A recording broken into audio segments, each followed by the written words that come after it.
5 perbekal terpilih periode 2016-2022 resmi dilantik Bupati Gianyar Ana Agung Gede Agung Brate di ruang sidang utama kantor Bupati Gianyar pada 1 Februari.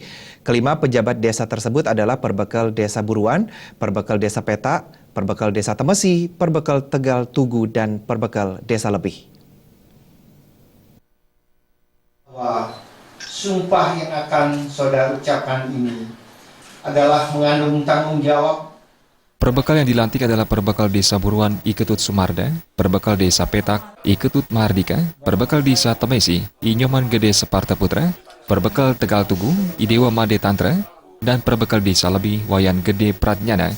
Kepala Bagian Pemerintahan Desa Setda Gianyar, Dewa Putu Yatnya mengatakan, hasil dari rekapitulasi suara di 5 desa tersebut masing-masing menyatakan di Desa Temesi, Nyoman Gede Separta Putra menang dengan raihan 1.013 suara. Di Desa Tegal Tugu, Dewa Made Tantra menang dengan 829 suara. Di Desa Petak, Ketut Mahardika unggul dengan 1.101 suara. Di Desa Lebih, Wayan Pratnyana menang mutlak dengan raihan 3.888 suara.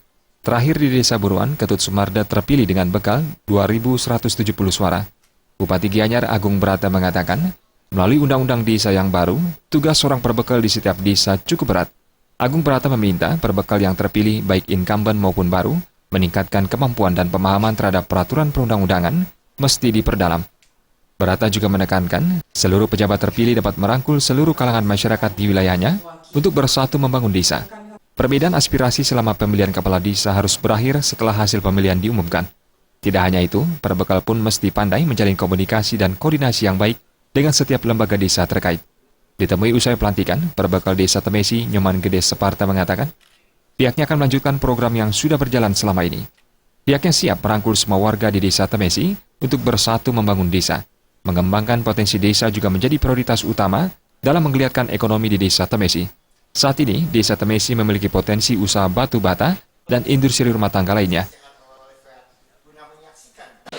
Karena kami kebetulan 2 kali jabatan, kami ingin melanjutkan apa-apa yang sudah kami program ke dahulu.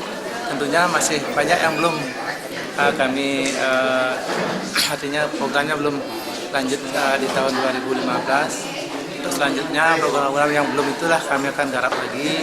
Dan apa yang disampaikan tadi adanya perbedaan, itu adalah hal-hal yang wajar.